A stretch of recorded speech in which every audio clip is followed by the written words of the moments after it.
विद्विषावहै। ॐ शान्तिः शान्तिः शान्तिः।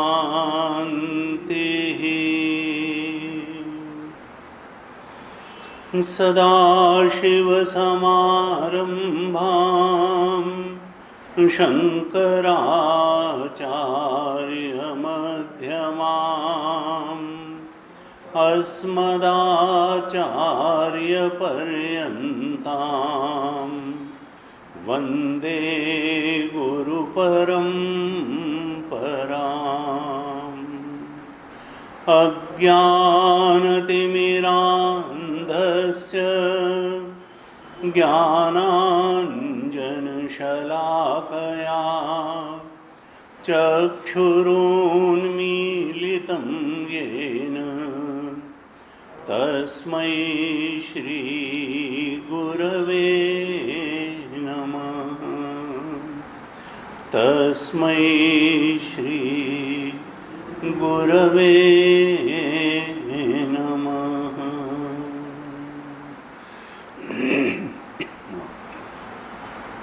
शांति मंत्र का पाठ। ओम भद्रं कर्णेभिः शृणुयाम देवाः।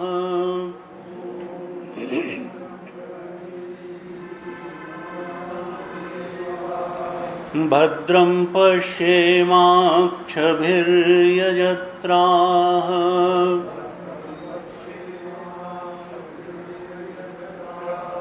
स्थिरैरङ्गैस्तुष्टुवागंसस्तनूभिः।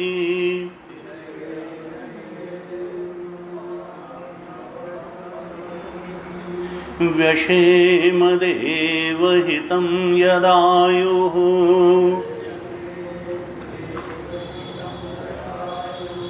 स्वस्ति न इन्द्रो वृद्धश्रवाः।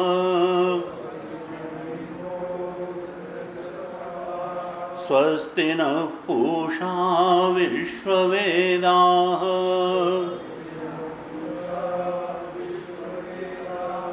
स्वस्ति नस्तार्क्ष्यो अरिष्टनेमिः।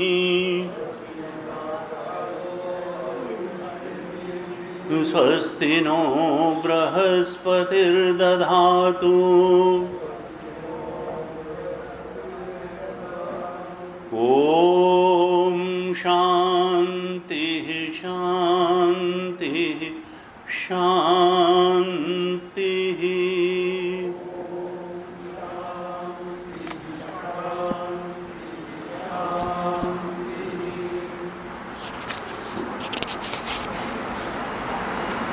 दूसरे मुंडक के दूसरे खंड के पहले मंत्र से पाठ करते हैं। 2-2-13। आविः सन्निहितं गुहाचरं नाम।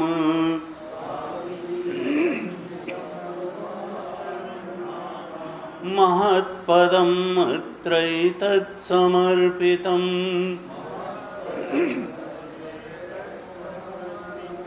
एजत्प्राणन्निमिषच्च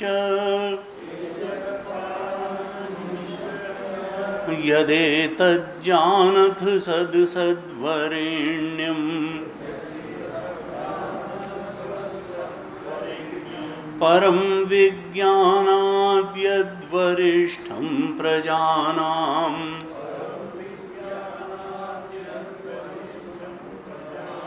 यदर्चिमद्यद् अणुभ्योऽणु च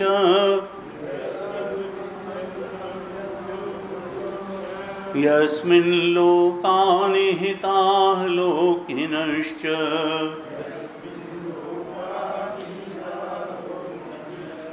तदेतदक्षरं ब्रह्म सप्राणस्तदुवाङ्मनः। तदेतत्सत्यम् तदमृतं तद्वेद्धव्यम्। सौम्य विद्धि विद्धि धनुर्गृहीत्वोपनिषदं महास्त्रम् शरं ह्युपासानिशितं सन्धयेत्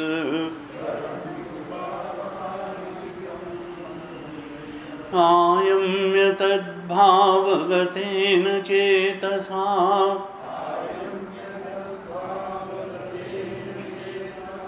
लक्ष्यं तदेवाक्षरं सौम्य विद्धि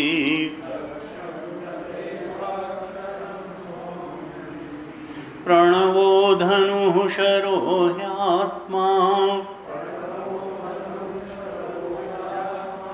ब्रह्म तल्लक्ष्यमुच्यते अप्रमत्तेन वेद्धव्यम् शरवत्तन्मयो भवेत् यस्मिन् द्यौः पृथिवी चान्तरिक्षम् ओतं मनः सह प्राणैश्च सर्वैः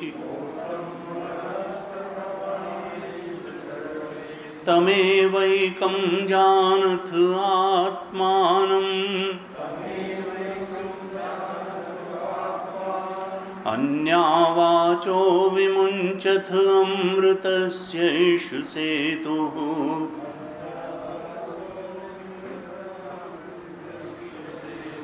अरायव रथनाभौ संघता यत्र नाड्यः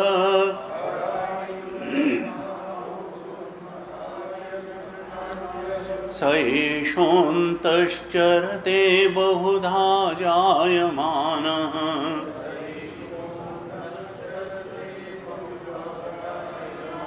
ओमित्येवं ध्यायथ आत्मानम् स्वस्ति वः पारायतं सः परस्तात् यः सर्वज्ञः सर्ववित् यस्यैष महिमा भुवि दिव्ये ब्रह्मपुरे ह्येषः व्योमन्यात्मा प्रतिष्ठितः मनोमयः प्राणशरीरनेता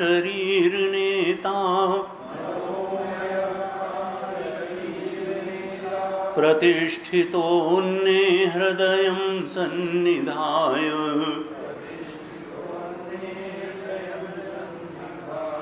तद्विज्ञानेन परिपश्यन्ति धीराः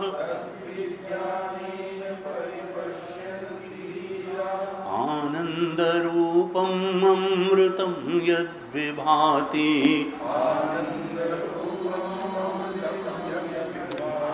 भिद्यते हृदयग्रन्थिः छिद्यन्ते सर्वसंशयाः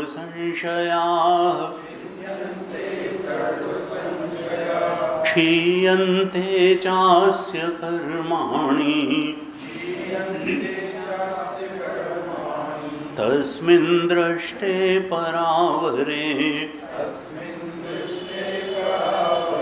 हिरण्मये परे कोशे विरजं ब्रह्म निष्कलम् तच्छुभ्रं ज्योतिषां ज्योतिः तद्यदात्मविदो विदुः न तत्र सूर्यो भाति न चन्द्रतारकम्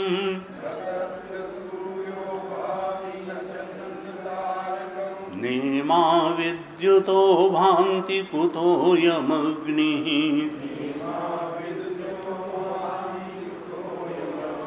तमेव भान्तमनुभाति सर्वम् तस्य भासा सर्वमिदं विभाति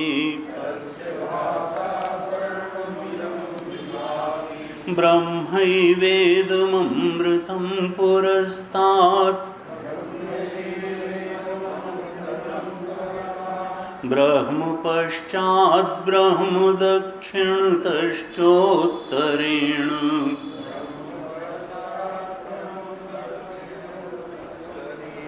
अधश्चोर्ध्वं च प्रसृतं ब्रह्म एवेदं विश्वमिदं वरिष्ठम् द्वासुपर्णा सयुजा सखाया समानं वृक्षं परिषस्वजाते तयोरन्यः पिप्पलं स्वाद्वत्ति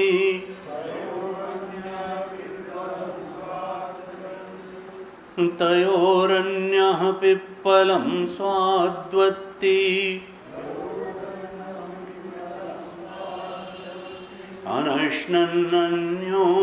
अनश्नन्नन्योऽभिचाकशीति समाने वृक्षे पुरुषो निमग्नः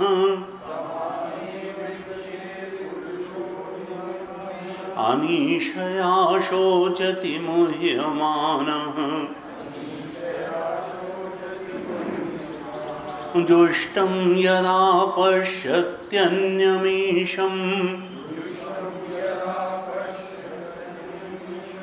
अस्य महिमानमिति वीतशोकः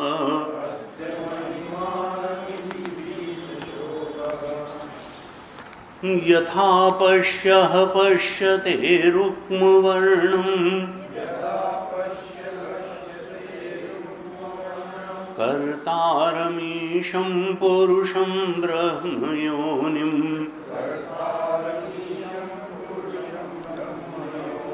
तदा विद्वान् पुण्यपापे विधूय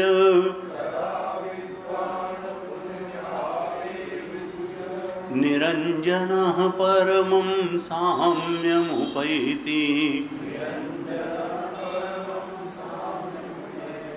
प्राणो ह्येष यः सर्वभूतैर्विभाति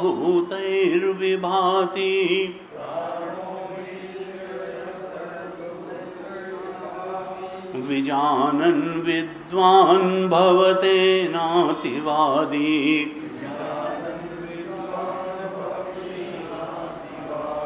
आत्मक्रीड आत्मरतिः क्रियावान् एष ब्रह्मविदां वरिष्ठः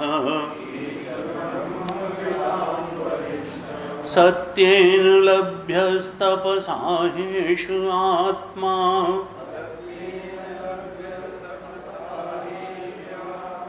सम्यक् ज्ञानेन ब्रह्मचर्येण नित्यम्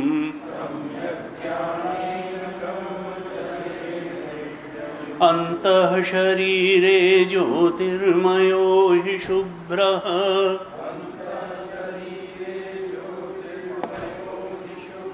यं पश्यन्ति यतयः क्षीणदोषाः सत्यमेव जयते नानृतम् सत्येन पन्था विततो देवयानः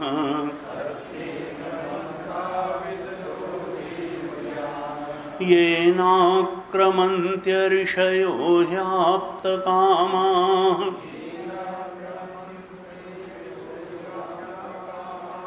यत्र तत्सत्यस्य परमं निधानम् बृहच्च तद्दिव्यमचिन्त्य रूपम् सूक्ष्माच्च तत्सूक्ष्मतरं विभाति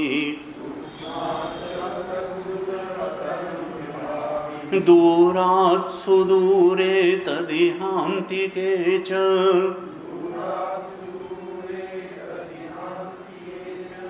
पश्यत्स्विहैव निहितं गुहायाम् न चक्षुषा गृह्यते नापि वाचा नान्यैर्देवैस्तपसा कर्मणा वा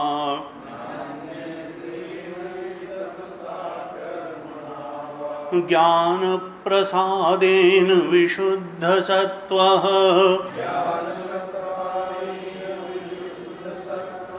तं पश्यते निष्कलं ध्यायमानः।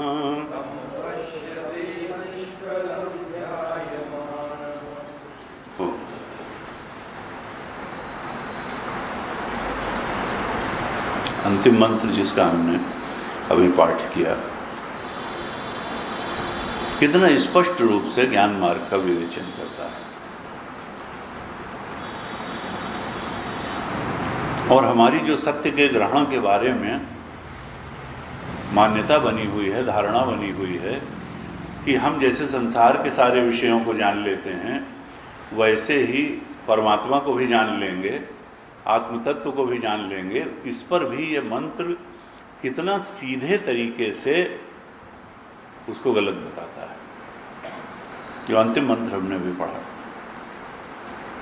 क्या कहता है? न चक्षुषा गृह्यते नापि वाचा। देखो भक्त साधक, तुम यह दृष्टि बना करके मत रखना कि जैसे आंख से तुम चीजों को जान लेते हो ऐसे ही तुम भगवान को भी आंख से देख के जान लोगे। न चक्षुषा गृह्यते, वह परम सत्य आत्म तत्व ब्रह्म तत्व आंख से नहीं देखा जा सकता है। न चक्षुषा गृह्यते। और ये भी मत सोचना कि कोई वाणी से बोल करके तुमको बता देगा। आंख से जो चीज नहीं देखी जाती है वो कई बार कान से सुन के जान ली जाती है।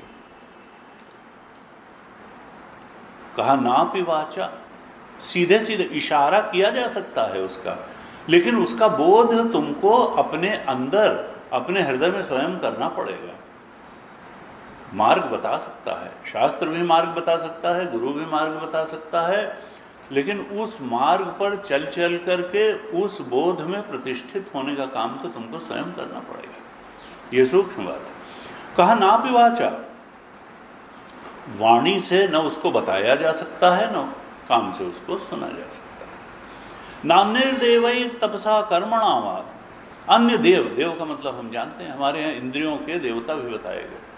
तो देव शब्द से सारी इंद्रियों का ग्रहण कर लें, आँख नाक कान जीभ चाम हाथ पैर गुदा उपस्थ वाणी, सारी कर्मेंद्रियां और सारी ज्ञानेंद्रियां। किसी से नान्यैर्देवै, किसी और इंद्रिय से उसको न वाणी से ग्रहण किया जा सकता है, न आँख से, और किसी और इंद्रिय से नहीं। इंद्रिय गम्य वो है ही नहीं, वो सत्य, वो तत्व इंद्रिय गम्य नहीं है।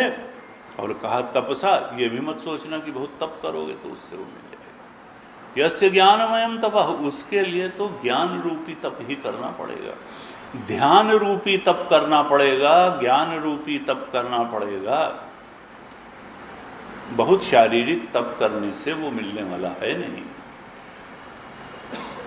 नान्यैर्देवैर तपसा कर्मणा वा, यह भी मत समझना कि हम बहुत कर्म कर लेंगे, सकाम कर्म कर लेंगे या निष्काम कर्म कर लेंगे या कोई भी किसी भी तरह का कर्म करके वो नहीं मिल सकता। उसके लिए तो ज्ञान की जरूरत होगी। ऋते ज्ञानात् न मुक्ति कर्मणा वा, कर्म से भी नहीं मिलेगा। फिर मिलेगा किससे? ज्ञान प्रसादेन विशुद्ध सत्व, ज्ञान के प्रसाद से ही वो मिलेगा। साफ कर दिया श्रुति ने कि ज्ञान के अलावा कोई मार्ग नहीं। ज्ञान प्रसादेन, ज्ञान जब सही ढंग से तद विज्ञानार्थम स गुरुमेवाभिगच्छेत समित पाणी श्रोत्रियम ब्रह्मनिष्ठम, श्रोत्रिय ब्रह्मनिष्ठ के शरण में पूरे श्रद्धा भाव के साथ जब शिष्य जाता है तब श्रवण मनन निधिध्यासन के माध्यम से उस ज्ञान के प्रसाद के रूप में वह आत्म तत्व का अपने अंदर ही बोध कर लेता है। प्राप्त से प्राप्ति है, लेकिन उसके लिए अधिकारित्व क्या हो? कोई भी व्यक्ति चला जाएगा, माना विशुद्ध सत्व। देखो, अंतःकरण बहुत शुद्ध होना चाहिए, विशुद्ध सत्व, सत्व शुद्धि बहुत आवश्यक है। वहाँ भी कहा था कि उसके पहले ये तैयारी हो जानी चाहिए कि वैराग्य तो थोड़ा होना चाहिए, लोक का परीक्षण हो जाए। परीक्ष लोकान कर्मचितान ब्राह्मणों निर्वेद मायात नास्ति अकृतः, कहते हैं न। विषय जो कुछ प्रॉमिस करते हैं, संसार जो कुछ प्रॉमिस करता है, अगर उसमें उसका परीक्षण करके उसकी सीमाएं नहीं ज्ञात हुई, विवेक जन्य वैराग्य नहीं हुआ, तो फिर अंतःकरण की शुद्धि भी कठिन होगी। अगर लालसा बनी ही रहेगी, स्पृहा बनी ही रहेगी, तो फिर मन में वो रिक्तता नहीं होगी जहाँ वह आत्मदेव पूर्ण रूप से अपने को प्रकाशित कर सकें, प्रकट कर सकें। इसलिए बार बार वैराग्य की बात कही जाती है, सत्व शुद्धि की बात कही जाती है। कहा, अगर ज्ञान प्रसादेन विशुद्ध सत्व ततस्तु तम पश्यते निष्कलम ध्यायमाना। वो जो निष्कल है, निरवयव है, कला रहित है। देखिए, एक अखंड सर्वव्यापक है आत्म तत्व। ये आत्मा तो ब्रह्म है, इसमें द्वैत का कोई नाम नहीं है, ये तो अद्वैत है। एक अखंड सर्वव्यापक अद्वैत चेतन है, तो कला कहाँ से होगी? कला तो उसी में होती है जो उपाधि में ही कलाएं होती हैं। आत्मा में कोई कला वाला नहीं होती। ये कलाओं की मालिक बुद्धि है, मन है। उपाधियों से ही कलाएं होती हैं, आत्मा में कोई कला नहीं है। निष्कलम ध्यायमाना, कहा उसको कैसे जानोगे? ध्यान करके। उस विशुद्ध सत्व से जब गुरु के सानिध्य में बैठ करके आत्मा के सत्य का ज्ञान जो प्राप्त होगा, उसी ज्ञान पर जब ध्यान करोगे, मनन करोगे, तब वह आत्म तत्व अपने अंदर है। उसको कहीं लाना तो है नहीं, वो तो हमारा स्वरूप ही है। बस बुद्धि में मलिनता के कारण वो अपने को प्रकाशित करने में असमर्थ है। जब विशुद्ध सत्व हो जाएगा और हम उसका ध्यान करेंगे, तो फिर वो पूरी तरह से हमारे अंदर प्रकाशित हो जाएगा। ये देखिए, ये तीसरे खंड के पहले, तीसरे मुंडक के पहले खंड के 8वें मंत्र में ये एक सूत्र रूप में बात बता दी कि देखो किससे नहीं मिलेगा और किससे मिलेगा। 3, 1, 8। मत सोचना कि आंख से देखने से, कान से सुनने से, किसी इंद्रिय से ग्रहण हो जाएगा, तप से ग्रहण हो जाएगा, कर्म से मिल जाएगा। नहीं, वो तो ज्ञान प्रसाद से मिलेगा, विशुद्ध अंतःकरण में मिलेगा और ध्यान करने से मिलेगा। वह निष्कलम ध्याय माना। हम दूसरे मुंडक के दूसरे खंड के 7वें मंत्र पर विचार कर रहे हैं।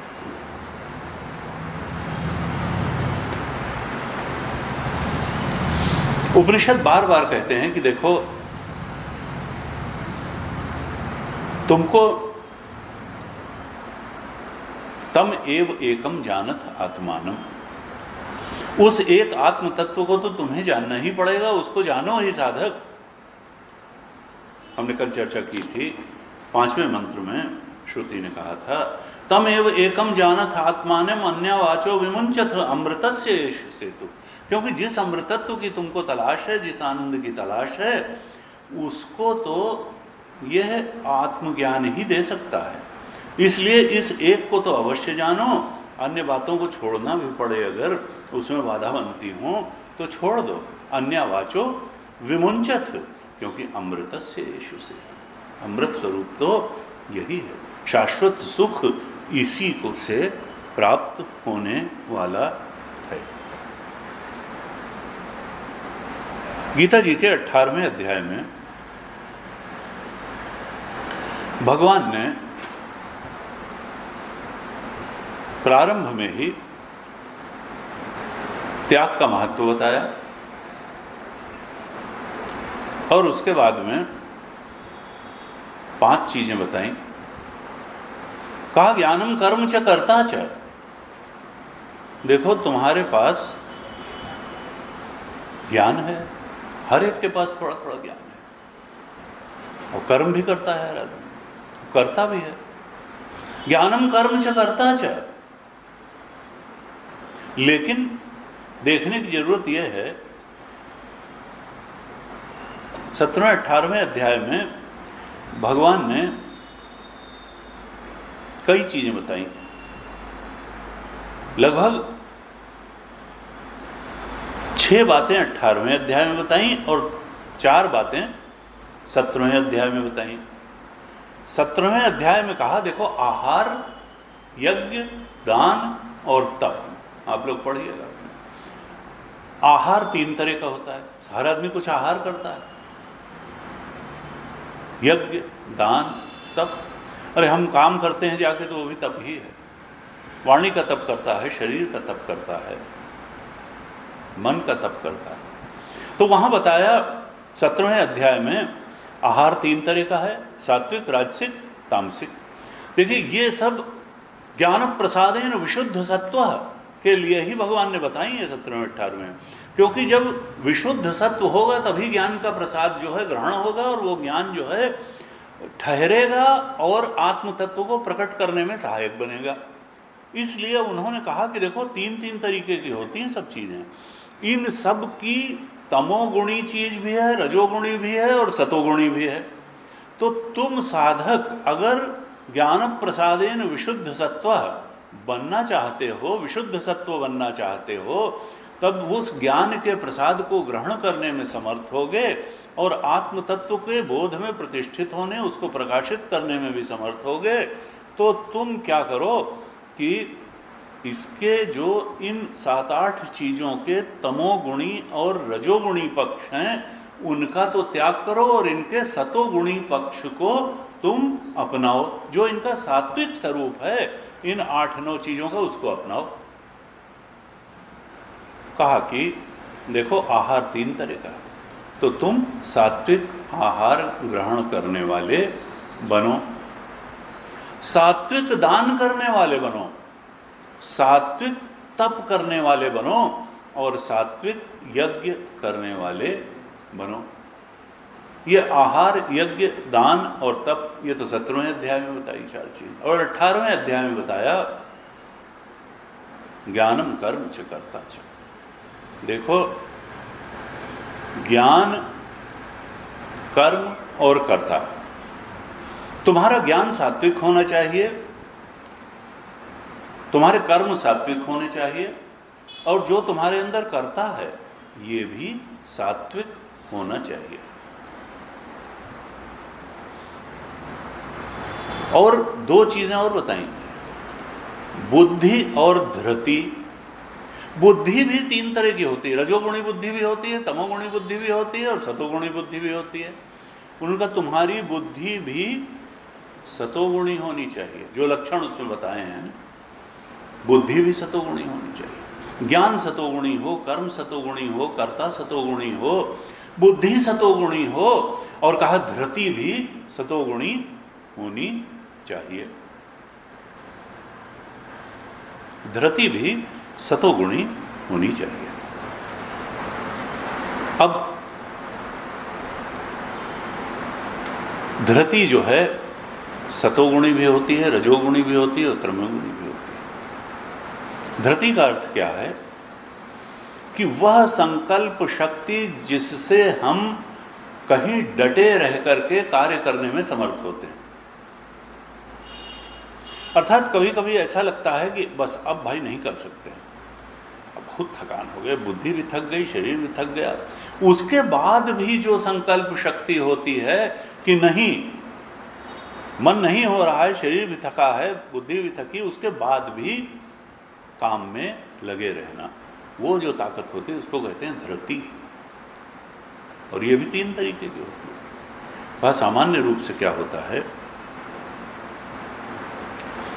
अगर रजोगुणी धृति होगी तो गीता जी में 18वें अध्याय के 34वें श्लोक में कहा, रजोगुणी धृति बताई, कहा यया तो धर्म काम अर्थान धृत्या धारयते अर्जुन प्रसंगेन फलाकांक्षी धृते सा पार्थ राजसी। ये राजसी धृति क्या है? कहा ये धर्म, अर्थ और काम, इन तीन पुरुषार्थों में ही आदमी को लगाए रहती है। अगर राजसी धृति वाला व्यक्ति होगा, कामकाजी बहुत होगा, लेकिन उसको मोक्ष की बात समझ में ही नहीं आएगी। वो कहेगा ये सब क्या बेकार की बात, ये जो है, कहा वो रजोगुणी धृति वाला क्या होगा? प्रसंगेन फलाकांक्षी, वो फल की आकांक्षा में इतना ज्यादा आसक्त रहेगा, अरे भाई काम करेंगे इससे ये फल मिलेगा, फल का भोग करेंगे, यही तो है, ये मोक्ष वोक्ष की बात कहां से आ गई?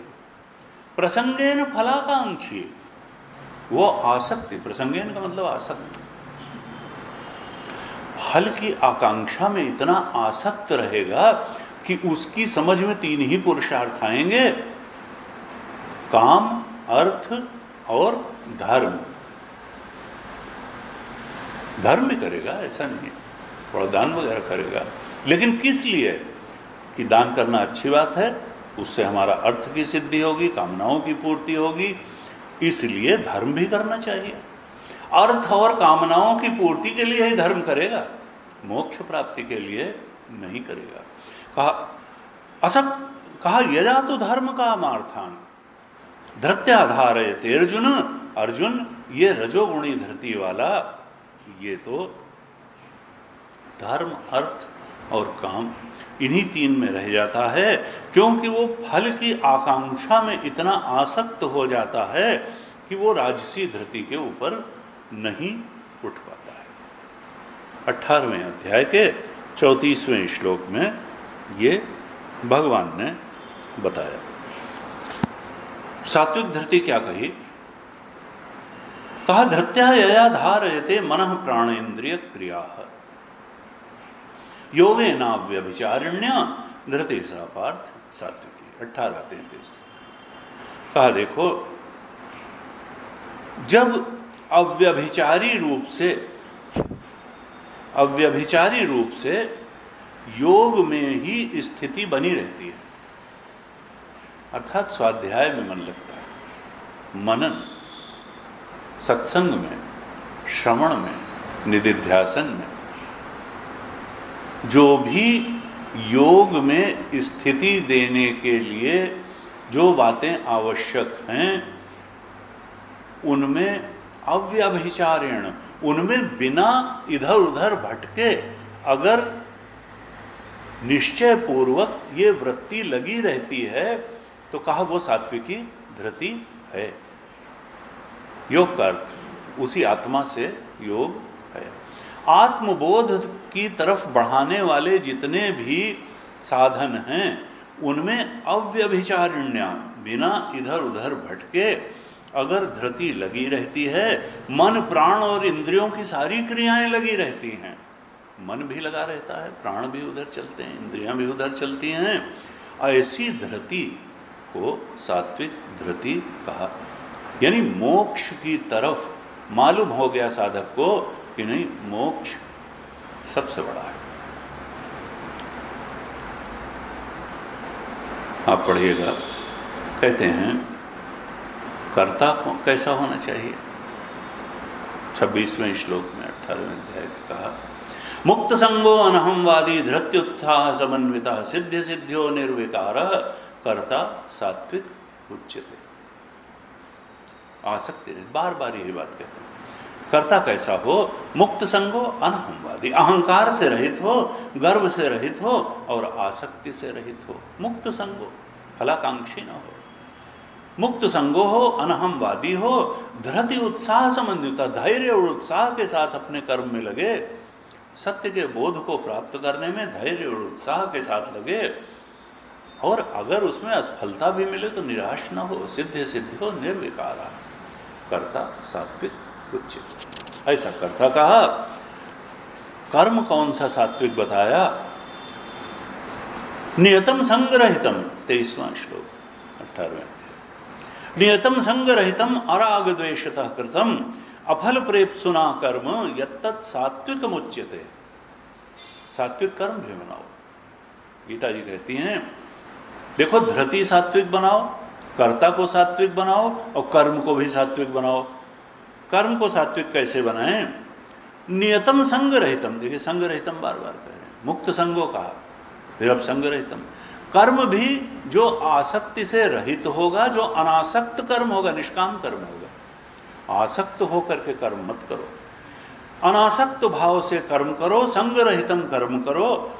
और कैसा कर्म करो? नियतम, कर्तव्य कर्म हो, शास्त्र विहित कर्म हो, शास्त्र से निषिद्ध कर्म मत करो, नियत कर्म करो।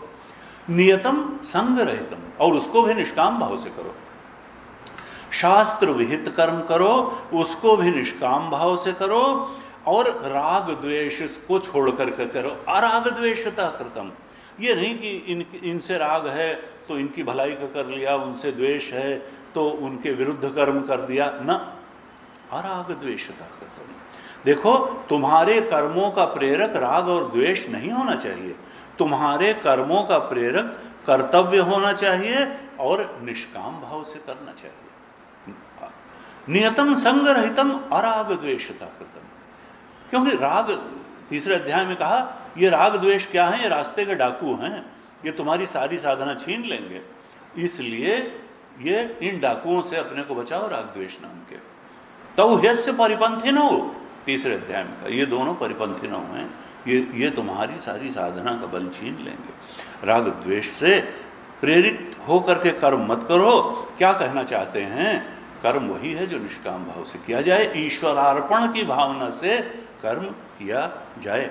और कहा अफल प्रेप्सुना कर्म। देखो, फलासक्ति, फलाकांक्षी होकर के कर्म मत करो। अफल प्रेप्सुना कर्म, बहुत फल प्रेप्सु होकर के, फल के आकांक्षी होकर के कर्म मत करो। फल तो आएगा ही जो आएगा, प्रसाद भाव से उसका भोग करना और बाकी बांट देना।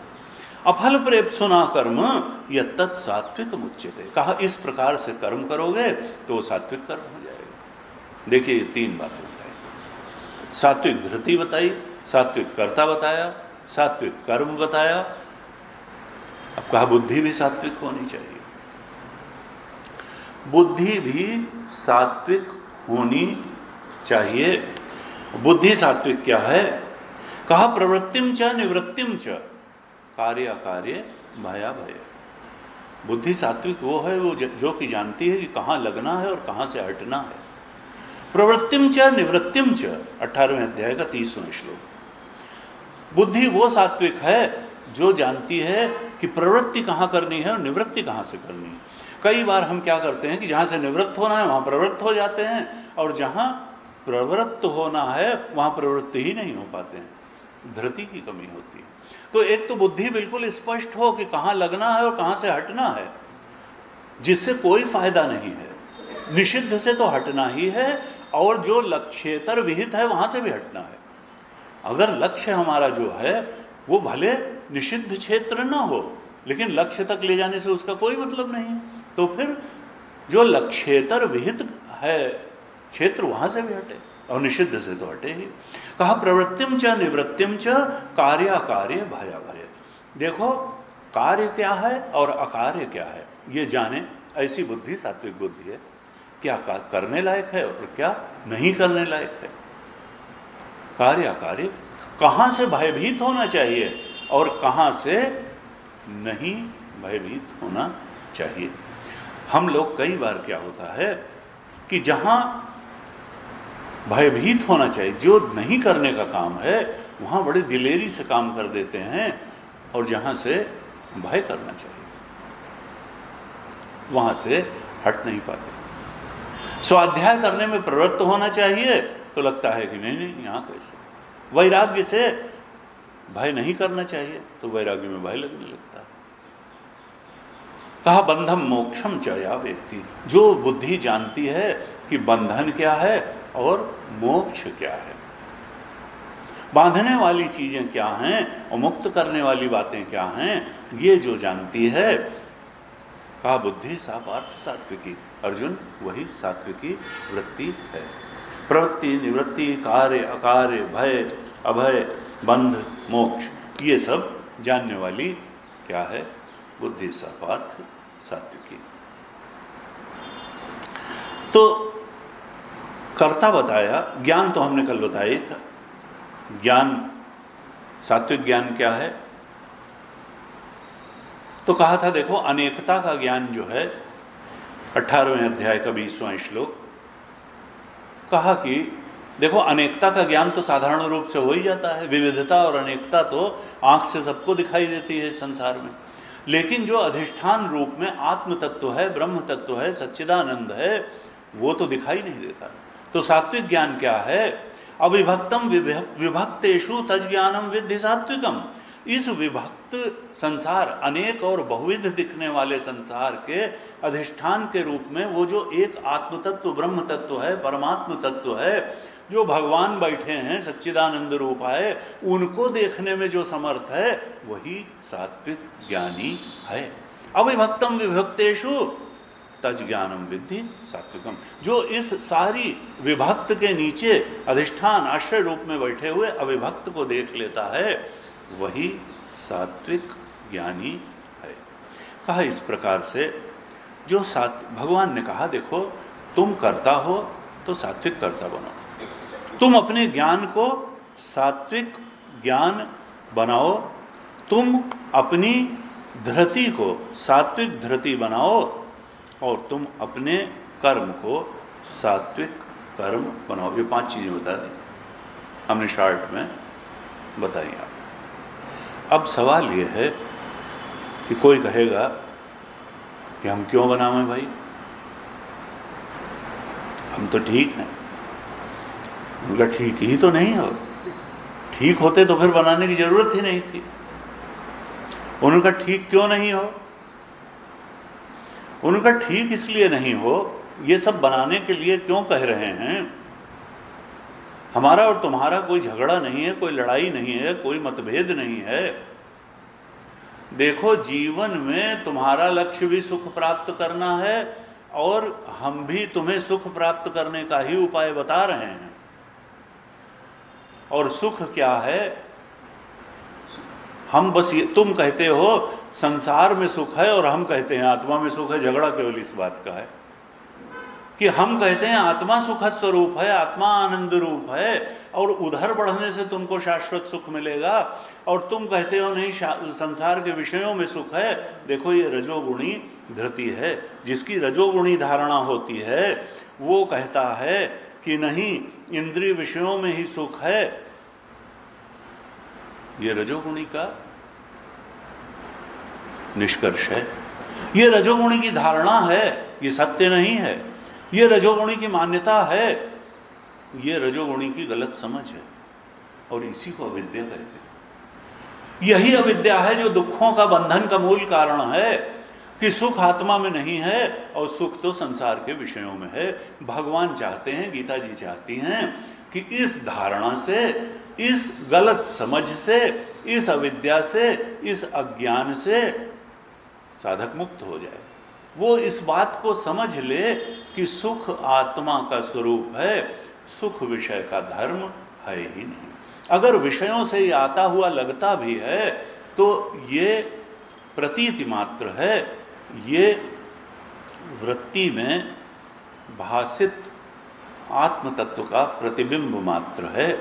चूंकि विषयों में अनेकता है, इसलिए वो विषय जब वृत्ति में प्रतिबिंबित होते हैं तो उस वृत्ति में भी अनेकता हो जाती है, और फिर उस आत्मानंद के प्रतिबिंब में भी अनेकता हो जाती है। और ऐसा लगता है, ऐसा एक भ्रम होता है कि सुख विषय से आ रहा है और सुख में अनेकता। कहा नहीं, ये तो भासित है, ये एक गलत प्रतीति है कि सुख विषय में से, सुख तो आत्मा का धर्म है और वो आत्मा में से ही आता है। लेकिन इस बात को स्पष्ट रूप से जानने के लिए और उस सुख के अथाह सागर, उन राम जी जो हमारे हृदय निवासी हैं, जो सुखधाम राम असनामा, जो आनंद के सागर हैं, जो आत्मा है, आनंद रूपम है, उसको जानने के लिए तुमको अपने कर्ता, ज्ञान, बुद्धि, धृति और कर्म को सात्विक बनाना ही होगा। और कल हमने जैसी चर्चा की थी, तब फिर कहा भगवान ने ये सब करने के बाद गीता जी में देखिए 4 चीजें 17वें अध्याय में बताई कि देखो आहार, यज्ञ, दान और तप को सात्विक बनाओ, और 5 चीजें 18वें अध्याय में बताई, ज्ञान, कर्म, कर्ता, बुद्धि और धृति, इनको सात्विक बनाओ। लेकिन क्यों बनाओ? सात्विक सुख पाने के लिए, और इनका कोई उद्देश्य नहीं है। सात्विक सुख पाने, अंत में सब में 3 प्रकार के सुख बताए उन्होंने। ये पूरी 5 और 4 9 चीजें सात्विक बताने के बाद कि ये 9 चीजें सात्विक करो, फिर उन्होंने सुख बताया कि ये देखो प्रत्येक कर्ता जो है, गुरुदेव ने लिखा है कमेंट्री में कि प्रत्येक कर्ता जो है वो अपने कर्म क्षेत्र में ज्ञान से निर्देशित होता है। तो कर्ता सात्विक होगा तो सात्विक ज्ञान से निर्देशित होगा। देखो हर आदमी का ज्ञान जैसा होता है उसी हिसाब से कर्म में निर्देशित होता है, कर्म क्षेत्र में उसी रूप में जाता है जिस रूप में उसका ज्ञान होता है। प्रत्येक कर्ता अपने कर्म क्षेत्र में ज्ञान से ही निर्देशित होता है। अगर सात्विक कर्ता होगा और सात्विक ज्ञान होगा तो सात्विक कर्म क्षेत्र में ही निर्देशित होगा, कहा। और फिर जब एक बार कर्ता अपने ज्ञान से कर्म क्षेत्र में बढ़ जाता है ज्ञान के अनुसार, और कर्ता जैसा होगा, रजोगुणी कर्ता होगा तो फिर सतोगुणी क्षेत्र में थोड़ा बढ़ जाएगा। अगर सात्विक कर्ता है और सात्विक ज्ञान है तो सात्विक कर्म में ही बढ़ जाएगा, कर्म क्षेत्र भी उसका सात्विक होगा, और फिर वहां पर वो बुद्धि से शासित होगा। बुद्धि अगर सात्विक है तो बुद्धि ही तो शासन करती है कि कर्म कैसे करे, कैसे उस कर्म क्षेत्र में बुद्धि से शासित होगा, और जैसी धृति होगी वैसा ही लक्ष्य निर्धारित करेगा। अगर सात्विक धृति होगी तो सात्विक लक्ष्य का निर्धारण करेगा, राजसिक धृति होगी तो राजसिक लक्ष्य का निर्धारण करेगा, तामसिक वृत्ति की तो बात ही क्या करनी। कहा जैसा कर्ता होगा, जैसा ज्ञान होगा, जैसी बुद्धि होगी, उसी प्रकार से अपने कर्म क्षेत्र में वो बढ़ेगा, शासित होगा, निर्देशित होगा, धृति के अनुसार लक्ष्य का निर्धारण करेगा, और फिर उसी प्रकार से कर्म करेगा। सात्विक कर्म करेगा अगर तो सात्विक परिणाम आएगा ही, फिर तो वो सत्य की तरफ बढ़ेगा। फिर सात्विक सुख की प्राप्ति न हो ऐसा हो ही नहीं सकता। अगर सात्विक कर्ता होगा, सात्विक ज्ञान होगा, सात्विक बुद्धि से शासित होगा, सात्विक धृति से सात्विक लक्ष्य की तरफ बढ़ेगा तो सात्विक सुख की प्राप्ति होगी। तब फिर ये वो सात्विक सुख क्या है? कहा आत्मबुद्धि प्रसादजम, वो आत्मबुद्धि के प्रसाद के रूप में ही सात्विक सुख मिलता है, वो स्थायी शांति के रूप में मिलता है, और वो स्थायी सुख के रूप में मिलता है। 18वें अध्याय में इस सब की पराकाष्ठा के रूप में भगवान ने 49वें श्लोक में 18वें अध्याय में कहा, जब देखो ये सब चीज तुम कर लोगे तो कहा असक्त बुद्धि सर्वत्र जितात्मा विगत स्पृह नैष्कर्म सिद्धिम परमाम संन्यासेन अधिगच्छति। मुझे लगता है ये भगवान ने पराकाष्ठा को उपदेश कर दिया। फिर इन सब चीजों से जो 4 चीजें आहार, यज्ञ, दान, तपः, कर्म, बुद्धि, धृति, ज्ञान, कर्म च कर्ता च, ये सब बताएं कि इनको सात्विक बनाओ तो इनका परिणाम क्या होगा? सात्विक सुख मिल जाएगा। और सात्विक सुख ही नहीं मिल जाएगा, तुमको आत्मबोध में प्रतिष्ठा हो जाएगी, नैष्कर्म सिद्धि की प्राप्ति हो जाएगी। 18वें अध्याय के 49वें श्लोक में भगवान ने साधक को आश्वासन दे दिया कि देखो जब तुम असक्त बुद्धि सर्वत्र, असक्त बुद्धि सर्वत्र, जब तुम ये सब कर लोगे तो तुम्हारी बुद्धि अब संसार में कहीं आसक्त नहीं होगी, सुख में ही तो आसक्त होती है। जब तुमको मालूम हो गया कि सुख का सागर तो हृदय में ही बैठा हुआ है, वो आत्मदेव तो यहीं बैठे हुए हैं, तो आसक्ति का कारण क्या रह जाएगा? आसक्ति का कारण ही खत्म हो गया, आसक्ति की कोई बात ही नहीं रह जाएगी। असक्त बुद्धि सर्वत्र, फिर क्या होगा? काम तो करेंगे, डिवाइन इंस्पिरेशन से काम होगा, जैसे गुरुदेव करते, दैवी सामर्थ्य की प्राप्ति होगी, दैवी प्रेरणा की प्राप्ति होगी और दैवी कर्म होंगे और उन कर्मों का दीर्घगामी प्रभाव भी होगा। तुम न सुख से वंचित रहोगे, न कर्म से वंचित रहोगे, न प्रेरणा से वंचित रहोगे, वंचित होने की तो बात ही नहीं है।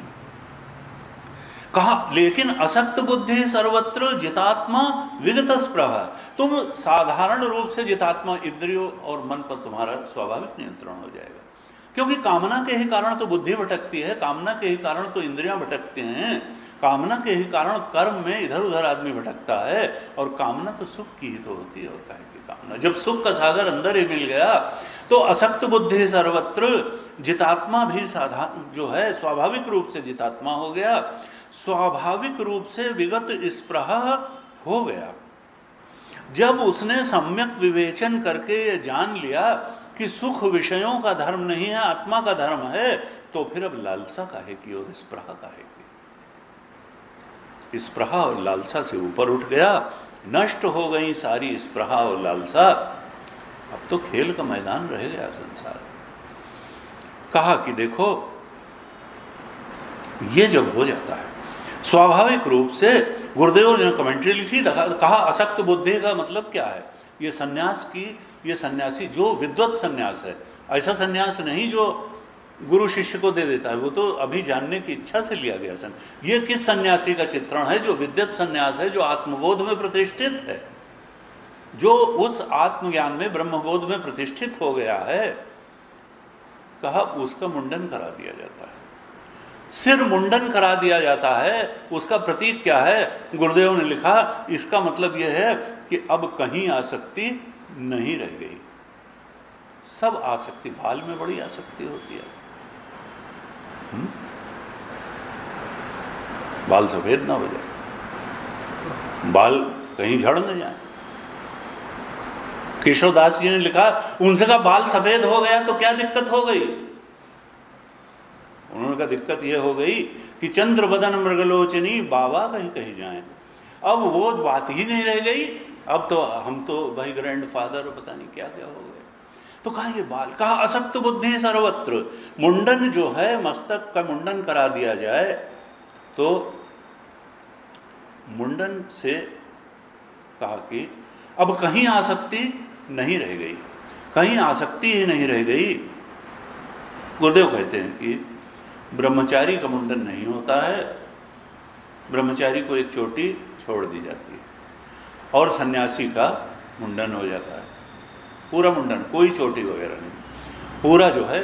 असक्त बुद्धि सर्वत्र, सन्यासी के लिए असक्त बुद्धि सर्वत्र, सन्यासी के लिए चोटी छोड़ दी जाती, ब्रह्मचारी की चोटी छोड़ दी जाती है। गुरुदेव कहते हैं वो क्यों छोड़ी जाती है? वो प्रतीक है इस बात का कि अभी असक्त बुद्धि सर्वत्र की स्थिति इसकी नहीं आई, अभी इसको शास्त्र में रति रखनी है, अभी गुरु में रति रखनी है, अभी ईश्वर में आसक्ति रखनी है। शास्त्र, गुरु और ईश्वर को छोड़ने की ताकत अभी इसमें नहीं है, अभी अद्वैत निष्ठा इसकी नहीं हुई है, अभी इसकी साधना चल रही है, अभी गुरु चरणों में भी इसको आसक्ति रखनी पड़ेगी, शास्त्र के चरणों में आसक्ति रखनी पड़ेगी, और दैवानुग्रह में ईश्वर में भी आसक्ति रखनी पड़ेगी। कहा असक्त बुद्धि सर्वत्र जितात्मा विगत स्पृह।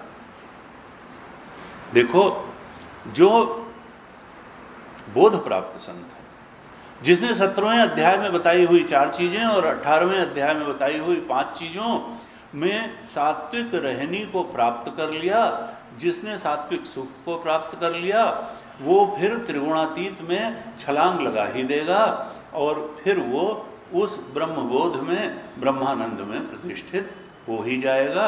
उसका लक्षण बताया कि असक्त बुद्धि सर्वत्र जितात्मा विगत स्पृह। कहा नैष्कर्म्य सिद्धिम परमाम, उसको नैष्कर्म्य रूपी सिद्धि प्राप्त हो जाएगी। गुरुदेव ने लिखा कि ये नैष्कर्म्य सिद्धिम का मतलब क्या है? परमानंद के अनुभव की ही स्थिति को नैष्कर्म्य सिद्धि कहते हैं। परमानंद के अनुभव की स्थिति, और वहां क्या होगा?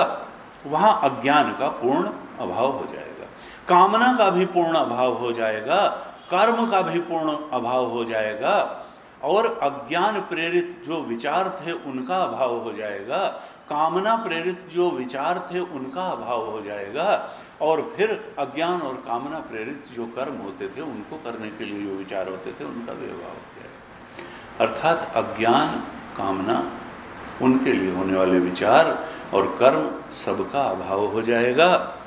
कहा ऐसी वो जो स्थिति है उसको लाने के लिए ये 17वें अध्याय और 18वें अध्याय में बताई गई जो ज्ञान, कर्म, कर्ता, धृति, बुद्धि, आहार, यज्ञ, दान, तप, कर्म, इनमें सात्विकता, ज्ञान प्रसादेन विशुद्ध, जैसा हमने पहले चर्चा की तीसरे मुंडक के पहले खंड के 8वें मंत्र में बताया कि ज्ञान प्रसादेन विशुद्ध सत्व। देखो जो विशुद्ध सत्व है उसको ज्ञान के प्रसाद से वह आत्म तत्व की प्राप्ति हो जाती है। ज्ञान प्रसादेन विशुद्ध सत्व, ये हमने थोड़ी गीता जी की 17वें 18वें अध्याय के एक जिस्ट की चर्चा हो गई, लेकिन ये बड़ी महत्वपूर्ण है और उपनिषद से बिल्कुल जुड़ी हुई चर्चा है। हम 7वें मंत्र पर विचार कर रहे थे, कल हमने इसका अर्थ थोड़ा देखा था। श्रुति माता कहती है, यह सर्वज्ञ सर्वविद यस्यैष महिमा भुवि दिव्य ब्रह्मपुरे हेषः व्योमन्यात्मा प्रतिष्ठित मनोमय प्राण शरीर नेता प्रतिष्ठितोन्ये हृदय सन्निधाय तद्विज्ञानेन परिपश्यन्ति धीराः आनंद रूपम अमृतम यद विभाति।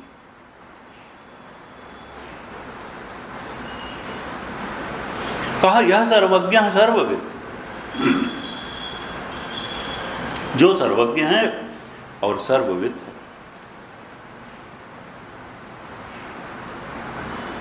सर्वज्ञ और सर्वविद, ये पहले मुंडक के पहले खंड के 9वें अध्याय अर्थात अंतिम मंत्र में, पहले मुंडक के पहले खंड का अंतिम मंत्र जो था उसमें भी ये सर्वज्ञ और सर्वविद शब्द आए थे, हमने चर्चा की थी।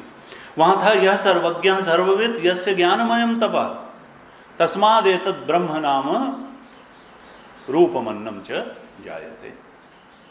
तस्मादेतद् ब्रह्म नाम रूपमन्नम च जायते। कहा था यह सर्वज्ञ सर्वविद, जो सर्वज्ञ है, सर्वविद है और जिसका ज्ञानमय तप है। यहां कहा वो क्या अर्थ था इसका? सर्वज्ञ का अर्थ क्या था कि जो सामान्य रूप से चीज को जानता है, और सर्वविद का अर्थ था जो विशेष रूप से जानता है सब चीजों को। वो सामान्य रूप से भी जानता है और वो विशेष रूप से भी जानता है। हम भी जैसे एक स्थिति होती है कि हम सो करके उठे और लगा कि होश है, और फिर धीरे धीरे एक एक चीज को जानने लगते हैं। अच्छा हम हैं, यहाँ हैं, फिर आज ये दिन है, आज ये काम करना है, तो विशेष रूप से भी जानते हैं। और एक ये है कि केवल जानना होता है सामान्य रूप से, होश है। सामान्य रूप से होता है कि भाई कोई चीज है भाई, फिर पास गए देखा क्या है, तो विशेष रूप से जाना, देखा घड़ा रखा है, कुर्सी रखी है, मेज रखा है, माइक रखा है, और भाई कोई आदमी खड़ा है सामान्य रूप से, फिर अच्छा ये तो वो है। तो सर्वज्ञ यानी सामान्य रूप से जानना और विशेष रूप से जानना।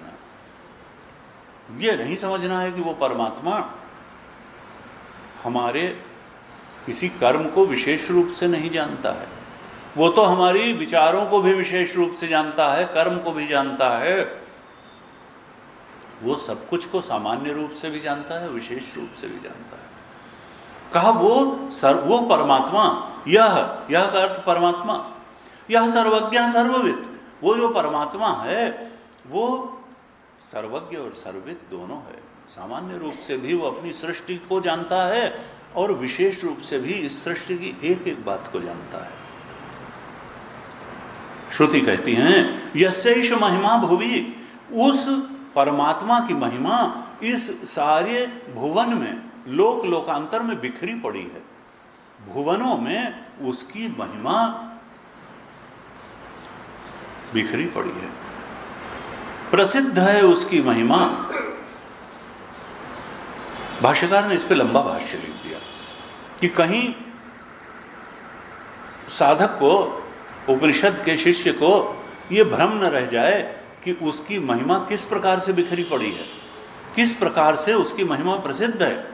हम तो सोचते हैं यहाँ नेताओं की महिमा प्रसिद्ध है और धनाढ्यों की प्रसिद्ध है, भगवान की महिमा कहाँ प्रसिद्ध है? तो बताते हैं कि भगवान की महिमा किस तरह से इस लोक में प्रसिद्ध है, परमात्मा की महिमा कैसे प्रसिद्ध है। कहा देखो,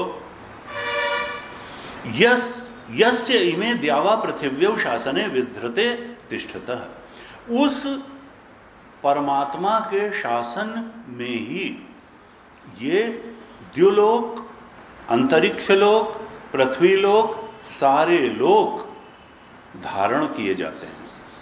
कौन शक्ति है? हमारे विज्ञान ने ये सब जो है एक दूसरे ग्रह को, सारे सौर मंडल को, आकाश गंगाओं को, सूर्य को, पृथ्वी को अपने ठीक तरीके से चला रहे हैं। मनुष्य नहीं चला रहा है। एक शासक है जिसके शासन में सारे ग्रह नक्षत्र की गतियां ठीक तरीके से चल रही हैं।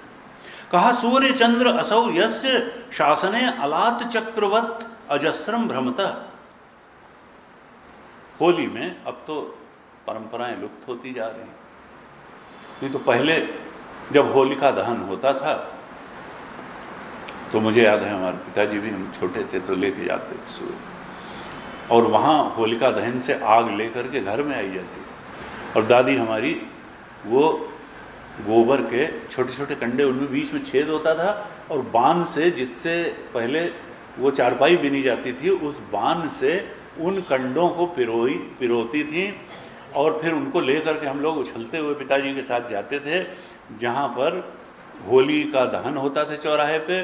वहाँ पर उसको होलिका में डालते थे उन कंडों को, वहाँ से वो थोड़ी आग लेते थे और आग लेकर के घर में आते थे, फिर घर में भी थोड़ी सी होलिका जलाई जाती थी, फिर टीका वीका लगा करके इस तरह सेरेमोनियल होता था। और वहीं पर कुछ लड़के खड़े रहते जो रंग वंग डाल देते थे, सवेरा होता था, कुछ लोग कहते थे अभी मत डालो, फिर वो डाल ही देते थे, इस तरीके का। और उसके बाद में वहाँ पे क्या होता था कि वो एक डंडे में कुछ बांध करके वही जो गोल ले जाते थे उसको ऐसे नचाते थे जोर जोर से, तो उससे क्या होता था कि एक चक्र बन जाता था, कि ऐसा लगता था वो है तो एक डंडे के आगे वो गोबर के गोले में आग जल रही है, लेकिन जब उसको जोर से नचाते थे तो वो लगता था गोले में आग हो गई, है तो केवल डंडे के अग्र भाग में, लेकिन जब जोर से नचाओ तो लगता था आग का गोला है। उसी को कहते हैं अलात चक्र। मांडुक्य उपनिषद में इसका बहुत लंबा चित्रण है। अलात, ये संसार अलात चक्र की तरह ही चल रहा है, यानी है तो एक और लगता है घूम रहा है। जैसे वो एक आग होती है, तेजी से घूमने के कारण लगता है गोल गोल घूम रहा है। कहा ये संसार भी ऐसा ही है। यहाँ है तो अद्वैत, एक आत्मा है, लेकिन ऐसा सब चीज प्रवाही नित्य है। एक जनरेशन खत्म होती है, दूसरी जनरेशन आ जाती है, फिर खत्म होती है, फिर आती है, लगता है जैसे संसार चल रहा है एक जैसा है। अलात चक्र, चलवल कुछ नहीं रहा, सब मिट रहा है और फिर नई उत्पत्ति हो रही है। गंगा का, नदी का पानी पता नहीं कितना समुद्र में चला जाता है, लगता है जैसे गंगा बह रही है। प्रवाही नित्य, इसको कहते हैं प्रवाही नित्य। प्रवाही नित्य होने से वो जल कहीं का कहीं चला गया, एक जनरेशन कहीं से कहीं चली गई, और लगता है कि ये प्रवाही नित्य, ये तो ऐसे ही चल रहा है। कहा ये अलात चक्र की भांति। भाष्यकार ने कहा ये सूर्य चंद्र मसौ यस्य शासने अलात चक्रवत अजस्रम भ्रमता। जैसे अलात चक्र हो, ऐसे ही सूरज डूबता है तो चंद्रमा उदित हो जाता है, चंद्रमा जो है अस्त होता है, सूर्य उदित हो जाता है। जैसे कोई अलात चक्र चल रहा हो, इस प्रकार से ये सूर्य और चंद्रमा की गति इस सृष्टि में चल रही है। इसको चलाने वाला कौन है? कहा वही परमात्मा है। उसी के शासन में ये सूर्य और चंद्र बिना रुके अलात चक्र की तरह दिन रात घूमते रहते हैं। कहा ये तस् यस्य एष महिमा भुवि, ये उस परमात्मा की महिमा ही है जो ये घूम रहे हैं। कहा ये गंगा आदि नदियां जो हैं बिना रुके सागर की तरफ बहती हैं, और सागर अपनी मर्यादा में रहता है। ये मनुष्य के ने विज्ञान से क्या किया? कहा ना, ये भगवान की महिमा है, ये भगवान की महिमा प्रकट है इस सृष्टि में। कहा तथा स्थावरम जंगमम च यस्य शासने नियतम, ये स्थावर जंगम सारे चर और अचर प्राणी अपने स्वभाव में ही बरतते हैं। शेर अपने स्वभाव में बरतता है, लोमड़ी अपने स्वभाव में बरतती है, कीट पतंगे अपने स्वभाव में बरतते हैं, पेड़ अपने स्वभाव में बरतता है, लता वृक्ष अपने स्वभाव में बरतते हैं। ये जो सारे स्थावर और जंगम प्राणी अपने अपने स्वभाव में बरत रहे हैं, ये किसके शासन के कारण अपने स्वभाव में? कहा इन सब के स्वभाव में बरतने में उस परमात्मा की महिमा ही प्रकट हो रही है। यस्य ईश महिमा भूमि, इसमें इनके स्वभाव में रहने में तुम परमात्मा की महिमा को देखो। फिर भाष्यकार लिखते हैं तथा च ऋतवः अयने अब्दाश्च यस्य शासनम न अतिक्रामन्ति। देखो उसी के शासन के कारण उसके शासन का अतिक्रमण कोई नहीं कर सकता। मनुष्य की आयु 100 वर्ष है तो है, ये नहीं कि 500 साल। कुत्ता ये नहीं है कि 50 साल जिंदा रह जाएगा, अगर 12-14 साल जिंदा रहना है तो। न शासनम अतिक्रामति, कहा उसके शासन का कोई अतिक्रमण नहीं कर सकता है। ऋतवाह, ये जो ऋतुएं एक के बाद दूसरी आती हैं, गर्मी के बाद बरसात, बरसात के बाद जाड़ा, हेमंत, बसंत, सब आते चले जाते हैं। ये किसके शासन में ये ऋतुएं जो है बिल्कुल ठीक ढंग से आती जाती हैं? कहा वो परमात्मा का ही शासन है। कहा ये जो वर्ष पर वर्ष संवत्सर बीतते हैं, ये संवत्सर किसके शासन में, काल अपने नियंत्रण में रहता है? कहा परमात्मा के शासन में। कहा ये उत्तरायण और दक्षिणायण अयन निश्चित समय पर आते जाते हैं। अब उत्तरायण आ गया, अब दक्षिणायण, ये काल की गति को नियंत्रित करने वाला कौन है? कहा परमात्मा ही। कहा यही नहीं, ये तो जड़ और चेतन पर शासन को बताया भाष्यकार ने। कहते हैं एक बात और दिखाई देती है इस सृष्टि में जिसमें परमात्मा की महिमा प्रकट है। कहा तथा कर्तारः कर्माणि फलम च यत् शासनत्वम शासनात् स्वम स्वम कालम न अतिवर्तन्ते स एष महिमा भुवि लोके यस्य च एष सर्वज्ञ एवं महिमा देव। कहा देखो यहाँ इस सृष्टि में भगवान ने एक नियम बना दिया। ये जो सृष्टि के नियम हैं, कहा भगवान ने बनाए ये नियम। एक ऐसा नियम बना दिया कि कर्म प्रधान विश्व रचिराखा, जो जस करे सो तस फल चाखा। जैसा कर्म करोगे वैसा फल मिलेगा। कहा कर्तारः कर्माणि फलम च, यहां बना ये एक नियम बना दिया कि जैसा कर्ता होगा वैसा कर्म होगा और वैसा ही फल मिलेगा। कर्तारः कर्माणि फलम च, ये कर्ता और कर्म और फल का एक संबंध बना दिया, एक नियम बना दिया। कर्तारः कर्माणि फलम च, ये कर्ता कर्म और फल का जो संबंध है, ये जो नियम है भगवान का, इसमें भगवान का शासन प्रकट हो रहा है, भगवान का नियम प्रकट हो रहा है। कहा और ऐसा जो है जब नियम है तो क्या ये फल देने वाला कोई नहीं होगा? अगर कर्ता सत्य है, कर्म सत्य है, फल सत्य है, तो फिर फलदाता भी सत्य है, हमको फलदाता भी मानना ही पड़ेगा। कर्ता कर्म और फल यदि इनमें सामंजस्य दिखाई दे रहा है तो फलदाता को नकारा नहीं जा सकता है। का फलदाता तो है। क्या कहना चाहती है श्रुति और भाष्यकार कि सृष्टि के संदर्भ में, इस सृष्टि में जड़ से लेकर के चेतन पदार्थों पर, स्थावर से जंगम तक, पेड़ पौधों से लेकर पशु पक्षियों तक, मनुष्य तक, मनुष्य के कर्म और फल तक, सब जगह एक शासन दिखाई देता है। और जब शासन दिखाई देता है तो शासक को नकारा नहीं जा सकता है। इस सृष्टि में शासन है और शासक भी है। जब तक हमारे लिए सृष्टि सत्य है तो फिर ईश्वर भी सत्य है, शासन भी सत्य है तो शासनकर्ता ईश्वर भी सत्य है, फलदाता ईश्वर भी सत्य है। सृष्टि के संदर्भ में शासक को नकारा नहीं जा सकता है, ईश्वर तो सत्य ही है।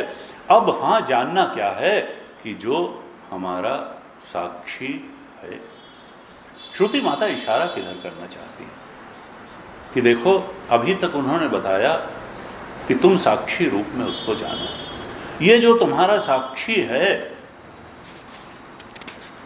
इसी पर द्यौः पृथ्वी चांतरिक्षम ओतम मनः स प्राणैश्च सर्वैः, 5वें मंत्र में कहा था। ये जो तुम्हारे अंदर तुम्हारी बुद्धिवृत्तियों का साक्षी है, शुद्ध चैतन्य है, देखो इसी पर द्युलोक, पृथ्वीलोक, अंतरिक्ष लोक, तुम्हारा मन, इंद्रियां सब अध्यस्त हैं, वही इन सब का आश्रय है। अंदर बाहर का कोई भेद नहीं है, वो सर्वाश्रय है। उस पर तुम जिसको अंदर कहते हो वो भी आश्रित है और जिसको बाहर कहते हो वो भी आश्रित है। सब कुछ का आश्रय वो है, वो सर्वाश्रय है। और कहा था उस एक को जान लो। यहाँ 7वें मंत्र में क्या बताना चाह रहे हैं कि देखो, ये जो ईश्वर है वो उस साक्षी से अलग कोई और सत्ता नहीं है। जो तुम्हारे अंदर वो साक्षी, बुद्धिवृत्तियों का साक्षी, जिसको श्रुति अभी तक बता रही थी, वो बुद्धिवृत्तियों का साक्षी ही ईश चेतन है और ईश्वर सत्ता उससे अलग कुछ नहीं है। इस 7वें मंत्र में श्रुति माता प्रयास कर रही हैं कि देखो, आत्मा का तुम ध्यान करो, लेकिन तुम उसको सगुण ब्रह्म के रूप में भी जान लो, तत्पदार्थ के रूप में भी। अभी तक त्वम पदार्थ का शोधन बताया था कि तुम्हारी बुद्धिवृत्तियों का जो साक्षी है, जो निर्लिप्त चेतन है, निर्विकार चेतन है, असंग चेतन है, अब कहती हैं उसी असंग चेतन को तुम इस विश्व का नियंता भी जानो। इस विश्व का नियंता, शासनकर्ता ईश्वर, उस साक्षी तत्व के अलावा कोई और दूसरा तत्व नहीं है। जिसको तुमने त्वम पदार्थ के शोधन करके आत्म चैतन्य के रूप में जाना था, वही ईश चेतन भी है। कहते हैं, देखिए, एक तो परब्रह्म है, पहले निरुपाधिक ब्रह्म के रूप में जाना, सारी उपाधियों से परे उसको अपने साक्षी चेतन के रूप में जाना। लेकिन ये जगत जिसकी उपाधि है, वो सोपाधिक ब्रह्म भी वही साक्षी चेतन है। उसको निरुपाधिक ब्रह्म के रूप में भी जानो और उसको सोपाधिक ब्रह्म के रूप में भी जानो। श्रुति माता क्या कहना चाहती हैं कि तत्पदार्थ के शोधन से जिस साक्षी को तुमने जाना था, तुम पदार्थ के शोधन से जिसको जाना था, तत्पदार्थ के शोधन से ईश्वर के रूप में भी उसी को जानो। गीता जी में कहा, ईश्वर सर्वभूतानि हृदयेशे अर्जुन तिष्ठति भ्रामयन् सर्वभूतानि यंत्रारूढ़ान् माया। मैं ईश्वर परमात्मा कृष्ण ही तुम्हारे आत्मा के रूप में बैठा हूं। श्रुति माता कहना चाहती हैं कि बुद्धिवृत्ति के साक्षी की महिमा का ध्यान करना साक्षी के साधक के लिए अमृत रूप है। उस साक्षी को तुमने अमूर्त और निराकार निसंग के रूप में जाना, निर्विकार के रूप में जाना। अब उसी साक्षी को तुम जगत के नियंता के रूप में भी जानो, सगुण ब्रह्म के रूप में भी जानो। ये जानने से ही उसको उसकी पूर्णता में जानना होगा, नहीं तो फिर वो योग दर्शन का ध्यान हो जाएगा, वो वेदांत का ज्ञान नहीं होगा। केवल उसको आत्म तत्व के रूप में नहीं, उसको ईश तत्व और ब्रह्म तत्व के रूप में भी जानना है।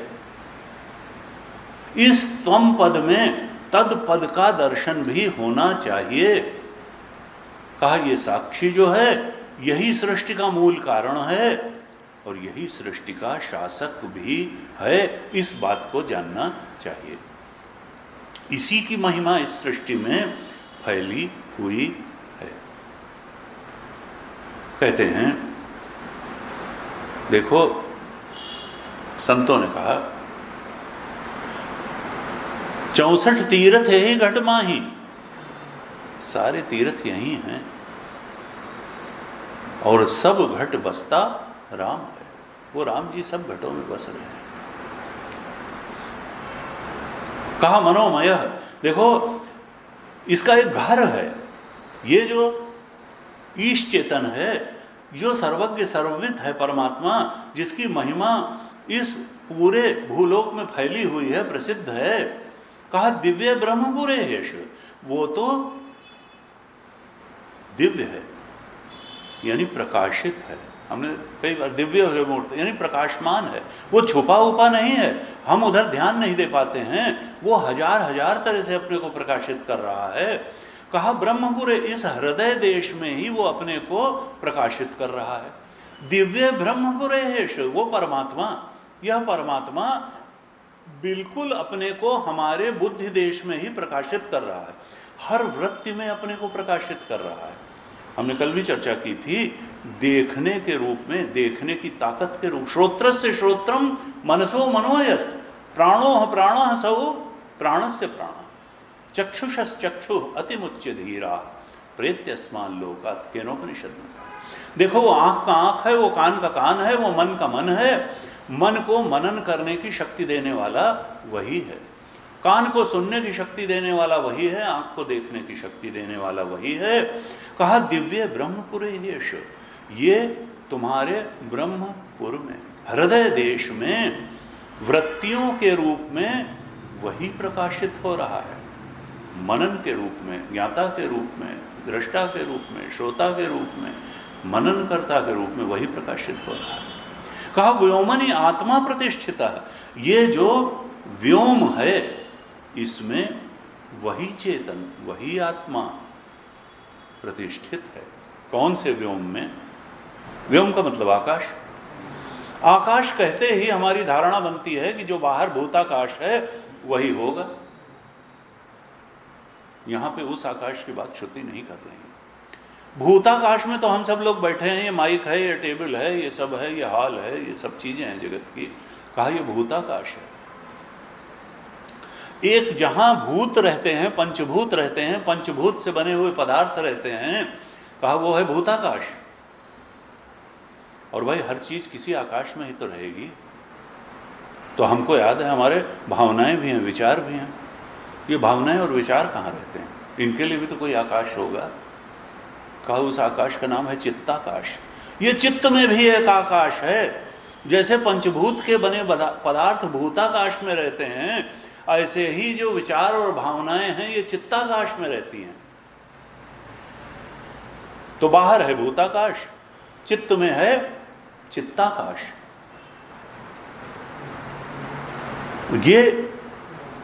ये जो विषय हैं, प्रत्यय हैं, ये चित्ताकाश में रहते हैं।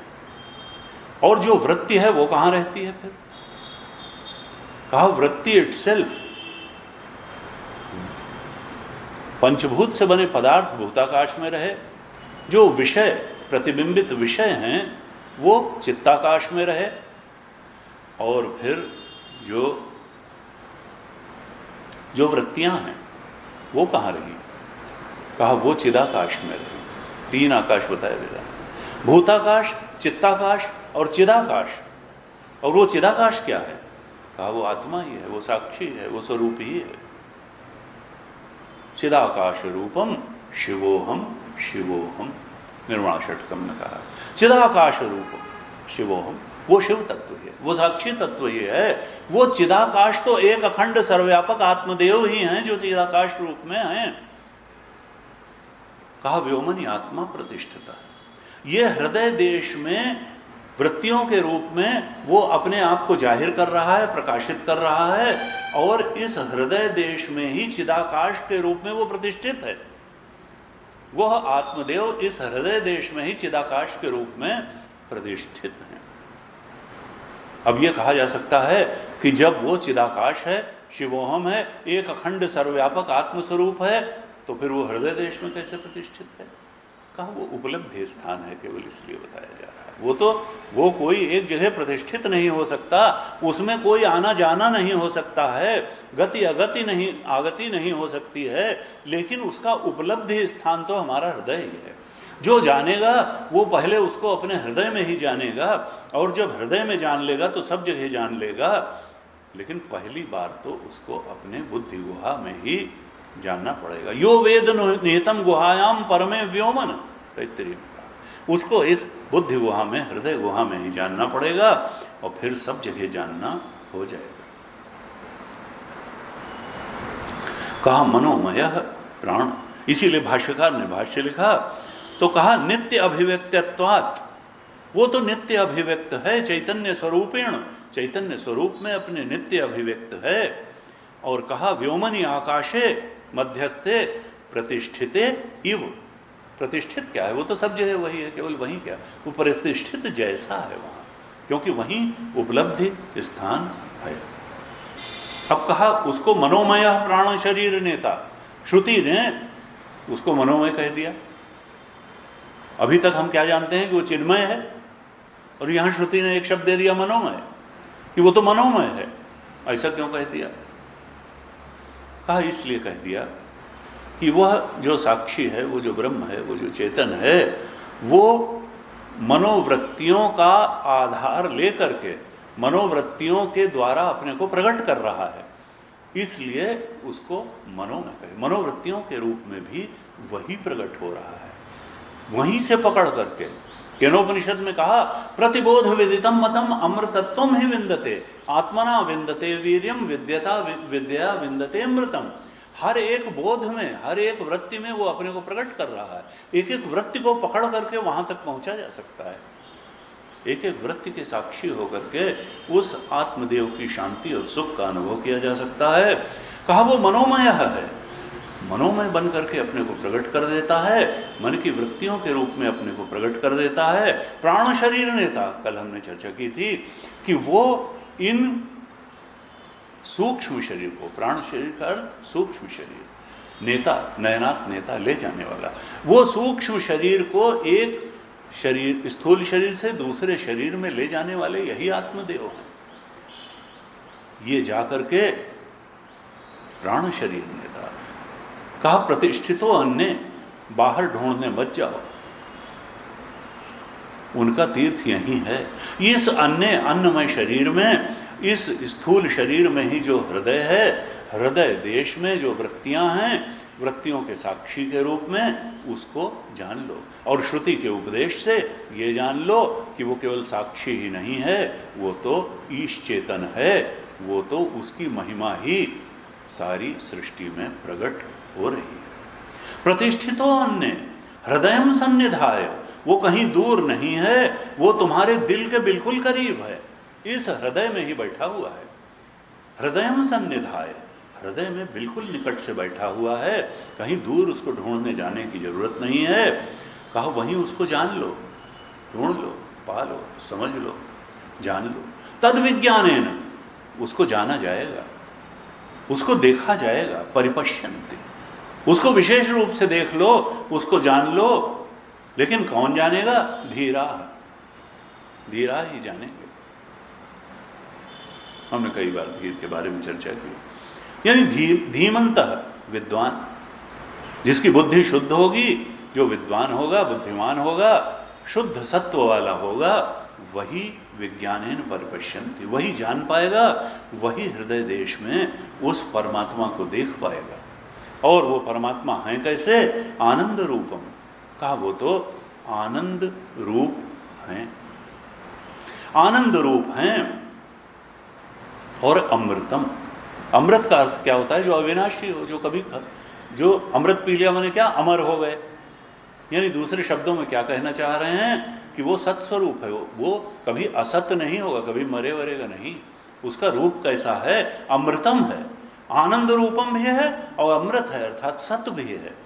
और विभाति, वो तो चमक रहा है अपने को, जो हर समय प्रकाशित कर रहा है, अर्थात चेतन है, दिव्य है, प्रकाशमान है। यानी चेतन भी है, सत्य भी है और आनंद भी है, वही चमक रहा है। कहा उसे खोजना नहीं है, वो तो विभाति, तुम देखो, अगर ठीक से देखो तो वो तो अपने को तो बहुत ज्यादा जोर दे करके प्रकट कर रहा है, वो तो आनंद रूप है। भाष्यकार ने जब भाष्य लिखा तो कहा कि हृदयावस्थानम एव ही आत्मना, वो हृदय के स्थान में ही वो आत्मा स्थित है। कहा तद आत्म तत्वम विज्ञानेन विशिष्टेन, उस आत्म तत्व का विज्ञान कैसे होगा? तो दो बातें बताई, शास्त्र आचार्य उपदेश जनितेन ज्ञानेन, शास्त्र और आचार्य के उपदेश से जब ज्ञान उत्पन्न होता है तभी उसका बोध होता है। ये दोनों बातें भाष्यकार सारे भाष्यों में एक साथ, केवल शास्त्र नहीं और केवल आचार्य नहीं। आचार्य अगर अपने घर की बात बताएगा तो उससे ज्ञान नहीं होगा, अगर बचपन की बात बताएगा कि खेत में जाते थे ऐसे आम तोड़ते थे, उससे ज्ञान नहीं होगा। जब आचार्य शास्त्र का उपदेश करेगा तभी ज्ञान होगा।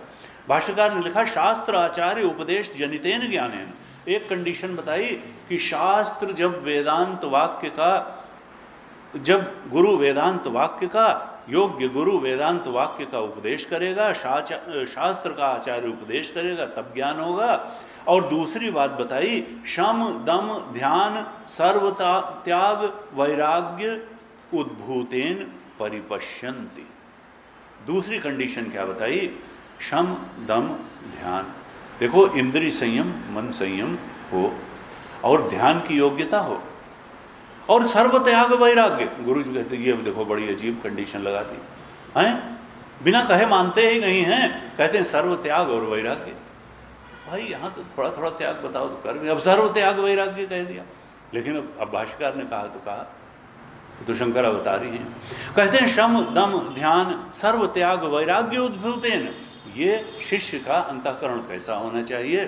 सर्व त्याग वैराग्य शम दम ध्यान की योग्यता से परिपूर्ण होना चाहिए। ऐसा अगर होगा तो परिपश्यन्ति, देखेगा, सर्वतः पूर्ण पश्यन्ति, सब जगह उसी को भरा भरा देखेगा, कोई जगह होगी ही नहीं जो उसको, जहां उसको न देख पाए। उपलभन्ते धीरा विवेकिना, जो धीर है अर्थात विवेकिना है, धीर का अर्थ शास्त्र भाष्यकार ने किया विवेकिना, वो उसको देखेगा। और फिर क्या होगा? आनंद रूपम सर्व अनर्थ दुख आयास प्रहीण, आनंद रूप अनुभव करेगा। आनंद रूप की परिभाषा क्या की भाष्यकार ने? सर्व अनर्थ दुख आयास प्रहीण, उसके जीवन से विदा हो जाएंगे। क्या विदा हो जाएंगे? प्रहीण यानी नष्ट हो जाएंगे। सर्व अनर्थ, कोई अनर्थ जीवन में रह ही नहीं जाएगा। सर्व अनर्थ, सब दुख विदा हो जाएंगे, सारे अनर्थ विदा हो जाएंगे, और सारे जो प्रयास कर कर के कर्म किया जाता है, आयास भी विदा हो जाएंगे। सारे अनर्थ दुख और आयास विदा हो जाएंगे, और अमृत यद्य भाति, उस अमृत का बोध हो जाएगा। विशेषेण स्वात्मनिएव, विशेष रूप से अपने अंदर ही उसका बोध हो जाएगा। भाति सर्वदा, हमेशा वो उस आनंद रूप अमृत के बोध में प्रतिष्ठित रहेगा, सर्वदा प्रतिष्ठित रहेगा। अपने अंदर ही, इस शरीर घट के अंदर ही धीर पुरुष उस आनंद रूप को अनुभव करेगा। और कहा कि जो उसको यहाँ अनुभव करता है वो उसको सर्वत्र अनुभव करता है, और जो सर्वत्र अनुभव करता है वो उसको यहाँ भी अनुभव करता है।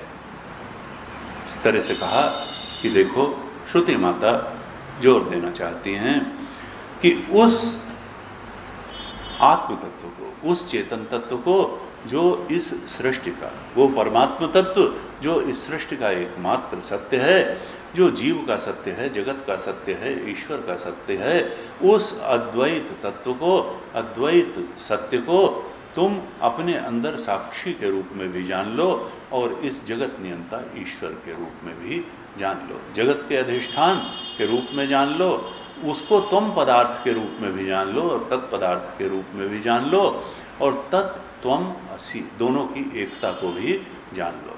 त्वम भी वही है, तत् भी वही है, और वो एक अखंड सर्वव्यापक है। भगवान अनुग्रह करें हम सबको उधर पढ़ना हो जाए। आज ओम पूर्णमदः पूर्णमिदं पूर्णात् पूर्णमुदच्यते पूर्णस्य पूर्णमादाय पूर्णमेवावशिष्यते। ॐ शान्तिः शान्तिः शान्तिः। हरिः ॐ श्रीगुरुभ्यो नमः। हरिः ॐ।